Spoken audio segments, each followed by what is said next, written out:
अस्सलामुअलैकुम। मैं हूं नूरुल आरफीन सिद्दीकी और आप देख रहे हैं आरफीन नामा। कल हमने एक वीडियो की थी बिजली के बिलों में इजाफे के हवाले से। मैंने उसमें कराची के अवाम से अपील की थी कि वो खामोशी का जो है वो लिबादा उतार फेंकें, सड़कों पे निकल आएं।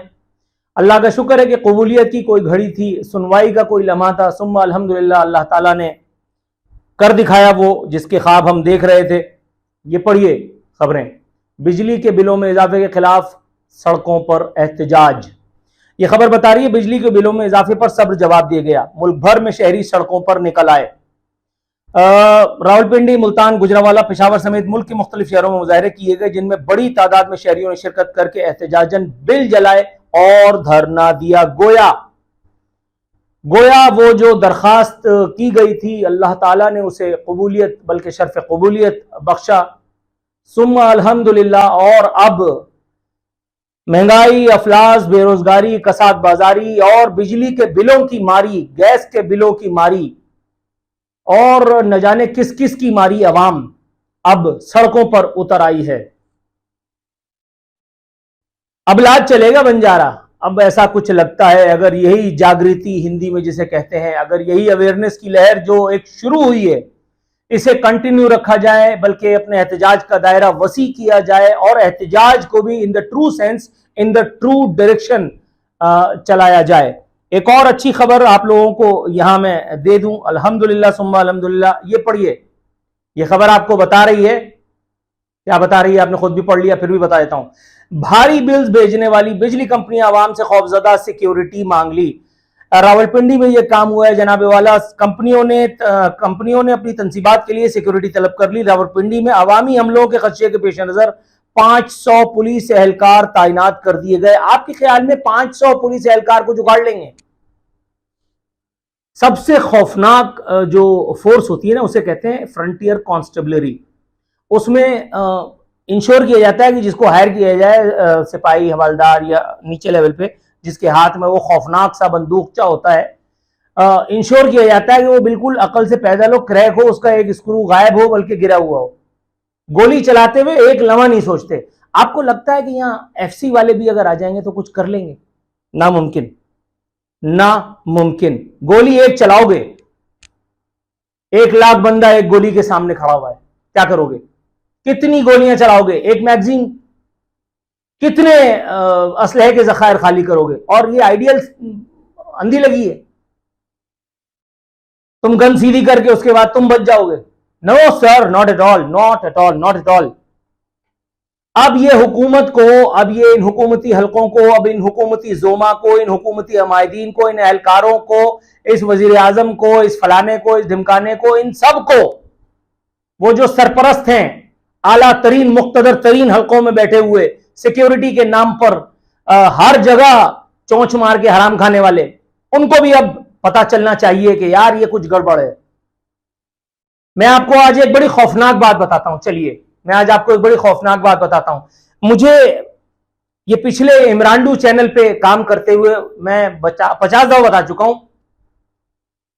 ये पिछले इमरानडू चैनल पे काम करते हुए मुझे जो आईएसआई का टाउट नसीब था, मुझे जो दिया गया था, ये खुद उसके मुंह से सुन करके मैं फिर आपसे बता रहा हूं। और उसको मुताद्दिद जगह से फिर मैंने क्रॉस चेक कोशिश भी की और किया भी कुछ जगहों से, बकौल इसके कि एक ऑन ड्यूटी फलाने बाकायदा के इलेक्ट्रिक के हेड ऑफिस में फला मंजिल पे फला दफ्तर उसको अलॉट किया गया है, वो बाकायदा वहां से डिप्यूटेड है, वहां पे असाइंड है, यानी क्या उसको बोलते हैं, रोटेशन पे भेजा गया है और उसको वहां से तनख्वाह मिलती है वीवीवीवीआईपी वाली। उसके बाद आपको हैरत हो रही है कि यार नेपरा से लाइसेंसेस कैसे मिल जाते हैं इनको, सॉरी वो नेपरा से वो जो आवामी समाज भी नहीं होती और साला इन लोगों को बढ़ोतरी के लिए इजाजत मिल जाती है। के इलेक्ट्रिक कोई भी भंड मार दे, अवाम की जान ले ले, लाशों पे लाशें आ जाएं, बच्चों को जो है वो माजूरी का सामना करना पड़ जाए, अदालत भी कुछ नहीं कर पाती। हो क्या रहा है? अब पता चला कि ये क्यों हो रहा है। मुकद्दस गाय वहां बैठी है भाई साहब। मेरे अपने प्रोग्राम में आफाक अहमद एमक्यूएम हकीकी का इशारों किनारों में ये बात कर गया। मैं जब उनको गाड़ी तक छोड़ने के लिए गया पिछले चैनल पे और मैंने उनसे पूछा, तब उन्होंने इस बाबत मुझे कुछ और चश्मकुशा बातें बताई। जो मैंने फिर अपनी किसी सोर्स से, और अपनी किसी सोर्स क्या, वो जो आईएसआई का टाउट मुझे मुयस्सर था, मैंने उससे चेक किया, पता चला वो ठीक कह रहे हैं। हम बिला वजह सिविल हुकूमतों को गालियां दे रहे हैं। सिविल हुकूमतें भी इस मामले में गालियों की मुस्तहिक हैं भाईजान। सिविल हुकूमतों ने सिविल बालादस्ती, उनको उसी वक्त ख्याल आता है कि जिस वक्त अपने बम पे लात पड़ जाती है, उससे पहले उनको ख्याल नहीं आता। जब लात पड़ जाती है तो कहते हैं वोट को इज्जत दो, और जब बाजवा बुलाता है कि चल बे आ जा, आकर के मेरी एक्सटेंशन पे मोहर लगा दे, तो नवाज शरीफ क्या, जरदारी क्या, फजलुर रहमान क्या, इमरान खान क्या, सब साले मां के दीने गिरते पड़ते जाकर के और वोट दे देते हैं उसको। वोट क्या दे देते हैं उसको, लाइसेंस टू किल दे देते हैं। अदालत कहती है कि जी एक्सटेंशन को लीगलाइज करने के लिए आप कानून में तरमीम करें। अदालत ये नहीं कहती कि एक्सटेंशन नहीं दी जा सकती है। अदालत को अपनी मैया बहनियां करवानी है, बच्चे खा जाएंगे जज के ये। लेकिन सुम्मा अल्हम्दुलिल्लाह, अल्लाह का शुक्र है, ये दोनों खबरें जो मैंने अभी आपसे शेयर की पढ़ने के बाद, और जो रिस्पांस मुझे उस वीडियो का आया वो देखने के बाद, अब मुझे लग रहा है सुम्मा अल्हम्दुलिल्लाह कि अब बुतों में भी कुछ हलचल है। अब ये जो असनाम, जिनको शदीद उर्दू में असनाम कहते हैं और हल्की उर्दू में आप इसको बुत कह लीजिए, अब इनमें भी कोई जिंदगी की लहर, कोई रमक सी दौड़ी है।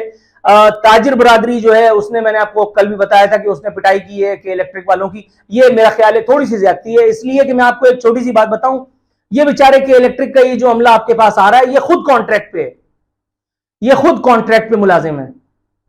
हमारे यहां, मेरे अपने इलाके में जो के इलेक्ट्रिक वाले हैं, मेरी गाड़ी एक मरतबा के इलेक्ट्रिक के ट्रक ने हिट कर दी। मैंने अपनी गाड़ी रोक करके के इलेक्ट्रिक का जो ड्राइवर था, मैंने उससे आर्ग्यूमेंट किया, उसने होशियारी की, मैंने उसको उतार करके मारा। तो जो उसका गैंग होता है, उसको कहते हैं गैंग, जो उनके लोग लौंडे लपाड़े होते हैं, उन्होंने फोन किया और हमारे इलाके के एक बहुत बड़े नामी ग्रामी बदमाश को उसने फोन करके कहा, और फलाने भैया आप जल्दी से आ जाइए। मैंने इंतजार किया, थोड़ी देर के बाद देखा सामने से एक गाड़ी तूफानी स्पीड में दौड़ती हुई आ रही है। गाड़ी से पिस्टल लिए हुए एक आदमी उतरा, और जैसे ही गुस्से के मारे वो मेरे करीब आया, उसने जैसे ही मुझे देखा उसने पिस्टल पीछे कर लिया। आफीन भाई आप? मैंने कहा जी मैं। हुआ क्या? मैंने कहा ये गाड़ी मेरी इन्होंने ठोकी है, और उसके बाद मुझसे होशियारी कर रहे हैं। उसने उसको 2 गालियां दी, मुझसे माफी मंगवाई और मुझे कहा अरफीन भाई ये गाड़ी आप अपनी वर्कशॉप भेजिए, पैसे इसके मेरे ऊपर रहे। मैंने उनका शुक्रिया अदा किया, मैंने कहा मुझे हराम के पैसे नहीं चाहिए। अब मैं आपको बताता हूं कि पॉलिटिकल जो सरपरस्ती होती है वो कैसी होती है। आपको पता है वो बंदा कौन था?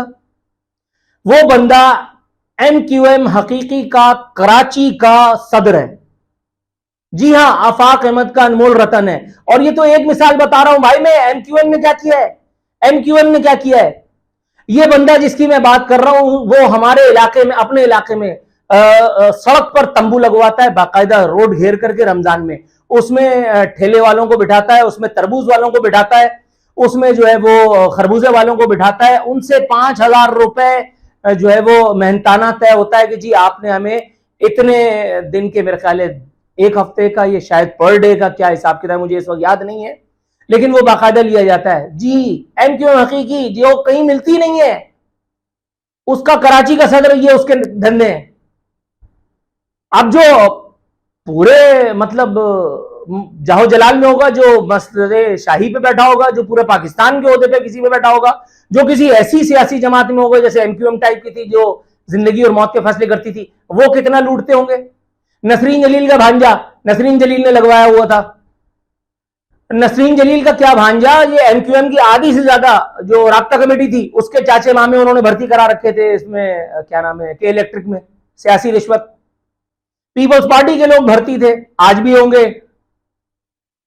तो ये ऐसे ही नहीं हमारे जेब में हाथ डाला गया है, ये बाकायदा सिविल और गैर सिविल, ये सारे मिल करके हमारी जेबों पर अपने बाप का माल समझ करके हमारा इस्तेहसाल करते रहे, और उसके बाद सब एहतजाज भी करते हैं बयान दाग करके। MQM राब्ता कमेटी आप देख लो, नाश्ता कमेटी उसको मैं कहता हूं, अब कैसे उसके गले से आवाजें निकलती है, पहले भी निकलती थी। लेकिन मेरे अपने सामने की बात है, हैदर अब्बास रिजवी जिस वक्त फिरौन हुआ करते थे 90 पर, एक शख्स को उन्होंने बुला करके मेरे सामने डांटना डपटना शुरू कर दिया। मैं किसी वजह से उनके पास मौजूद था वहां। तो बाद में मुझे पता चला कि वो के इलेक्ट्रिक का कोई सीनियर मैनेजमेंट का आदमी था। उसको उन्होंने मेरे सामने कहा कि मैं तुम्हारे बच्चे खा जाऊंगा। ये मैंने अपने कानों से सुना, आंखों से देखा है। उन्होंने कहा मैं तुम्हारे बच्चे खा जाऊंगा अगर 90 की लाइट चली गई, पूरे शहर का मैं ठेकेदार नहीं हूं। अब आप बताइए, अब पता चल रहा है कि इलेक्ट्रिक वालों ने, एमक्यूएम वालों ने, फलाने वालों ने, ढिकाने वालों ने आपका और मेरा कैसा इस्तेहसाल किया है। जी हां जनाब, हम इसी तरह से अपने रहनुमाओं से, अपने मसीहाओं से, अपने फलाने फलानों से डसे गए हैं।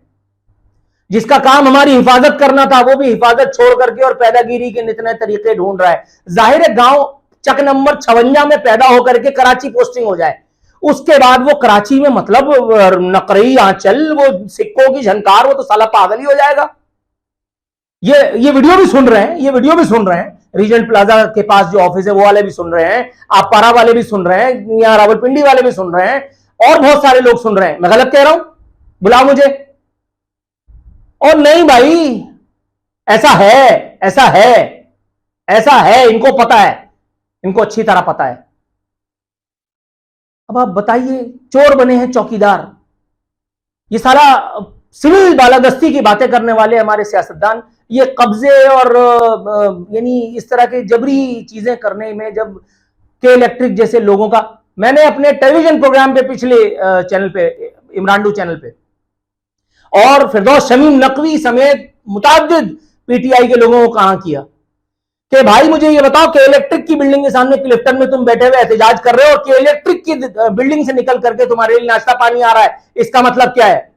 आपको समझ में नहीं आ रहा इसका क्या मतलब है? इमरान खान को आरिफ नकवी पालता रहा है।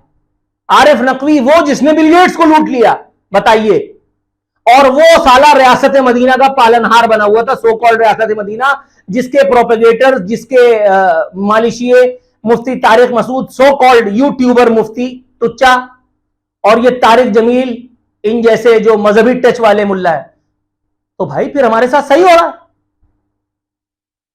लेकिन यहां आखिर में मैं फिर अपनी बात को एक मर्तबा फिर इसरार के साथ दोहराऊंगा कि खामोशी का ये बुत तोड़ो, अपने लबों पर लगा हुआ ये कुफ्ल तोड़ो, अपनी जिंदगी का सबूत दो, घरों से बाहर निकलो, एहतजाज करो। तुम ताजिर हो, तुम सनतकार हो, तुम कोई भी हो, किताल तुम्हारा भी हो रहा है, और जितना बड़ा सर उतना बड़ा दर्द सर है मेरे भाई। ख्याल रखना ये सब बातें हवा में ना चली जाएं। एहतजाज का दायरा आए दिन वसी होना चाहिए, फैलना चाहिए।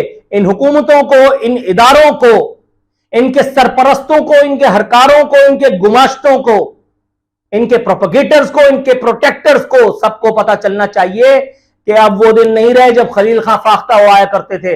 अल्लाह ताला तुम्हारी, मेरी, हम सब की इस जद्दोजहद को परवरदिगार आलम किसी मंतकी अंजाम से दो चार करे। अल्लाह ताला हमारे लिए इसमें से कोई रिलीफ की, कोई खैर की सूरत निकाल दे। फी अमान अल्लाह।